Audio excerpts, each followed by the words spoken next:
আসসালামু আলাইকুম এভরিওয়ান, কি অবস্থা সবার? আশা করি সবাই আলহামদুলিল্লাহ আল্লাহর রহমতে ভালো আছেন।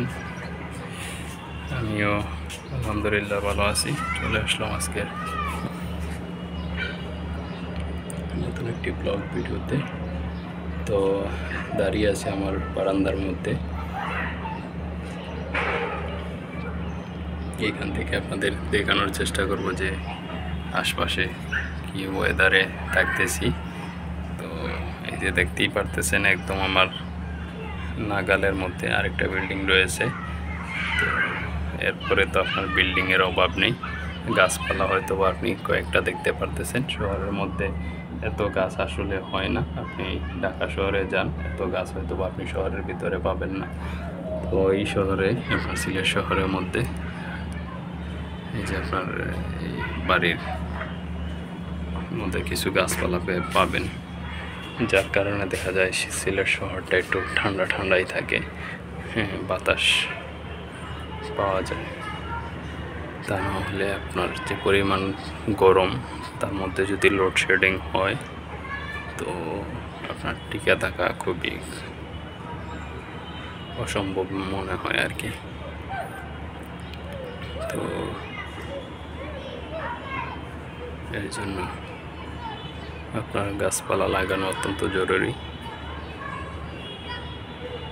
গাছ থাকলে আপনার এই যে গরমের মধ্যে যে লোডশেডিংটা, সেটা আপনার একটু কম অনুভূতি হয়। কারণ গাছপালা থাকলে পরিবেশটা ঠান্ডা থাকে, একটা বাতাস যেটা হয় সেটা পরিবেশটাকে সবসময় ঠান্ডা রাখে। তা না হলে মনে হয় যে আপনার মরুভূমি শহরের মধ্যে যে পরিমাণ একটা গরম অনুভূতি হয়, সেই গরমটা মনে হয় যে লোডশেডিংয়ের সময় অনুভূতি হয়। তাই অবশ্যই গাছ লাগাবেন বেশি বেশি করে, সেগুলার পরিচর্যা করবেন। গাছ না কাটাই উত্তম। গাছ কাটলে আপনার পরিবেশের বিশাল একটা বিপর্যয় ঘটে, পরিবেশের ক্ষতি হয়। আমরা হাতে ধরে চাই না আমাদের নিজের ক্ষতি হতে। পরিবেশের ক্ষতি মানে আমাদের নিজেদের ক্ষতি।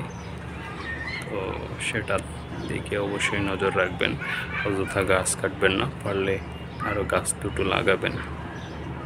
তো সবার কাছে অনুরোধ রইল, বেশি বেশি করে গাছ লাগান, পরিবেশ বাঁচান। আজকের মতো এখানেই বিদায় নিচ্ছি। সবাই ভালো থাকবেন, সুস্থ থাকবেন, নিজের যত্ন নেবেন, পরিবারের যত্ন নেবেন। আমার চ্যানেলটি সাবস্ক্রাইব করে রাখবেন, যাতে করে আমার পরবর্তী ভিডিওগুলো আপনাদের সামনে দ্রুত চলে যায় নোটিফিকেশনের মাধ্যমে। আজকের মতো এখানেই বিদায় নিচ্ছি। আল্লাহ হাফেজ। আসসালামু আলাইকুম রহমতুল্লাহি ওয়া বারাকাতুহু।